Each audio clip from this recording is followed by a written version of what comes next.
একজন অষ্টম শ্রেণীর শিক্ষার্থী। আমি বীরগঞ্জ বনি সরকারিতে পড়ি এবং বর্তমান দেশে যা অবস্থা সেখান থেকে বোঝা যায় যে আমার থেকেও ছোট বোনগুলো ধর্ষিত হচ্ছে। অথচ এই দেশের নতুন রাজনৈতিক দল কোনো স্টেপ গ্রহণ করছে না। ধর্ষককারী একের পর এক ধর্ষক করে চলেছে। দেশের কোনো নারীদের কেন নিরাপত্তা গ্রহণ করা হচ্ছে না?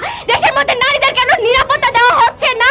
আমি বারবার বলবো যে আমাদের মতো বাচ্চাদেরকে অবশ্যই নিরাপত্তা প্রদান করা হবে। ধর্ষককারীর মনটা এত নিষ্ঠুর কেন যে আমাদের মতো বাচ্চারা যা তাদের মেয়ের মতো হইতে পারে তারা তার বাবার মতো হওয়ার পরে তারা ধর্ষণের দিকে এগিয়ে আসে কিভাবে? এবং বাংলাদেশের আইনকে আরো কঠোরভাবে বাস্তবায়ন করা উচিত, যার ফলে ধর্ষককারী ধর্ষণ করার আগে তার বুক কাঁপবে, হাজারবার কাঁপবে।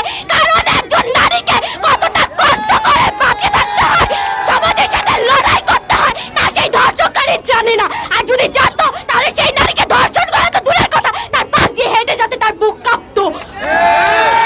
আমি মনে করি আমাদেরকে একসাথে কাজ করা উচিত, যার কারণে ধর্ষককারীদেরকে শাস্তি দেওয়া উচিত এবং তাদের ঠিকভাবে বিচার করা উচিত এবং রাস্তায় আমাদের নারীদের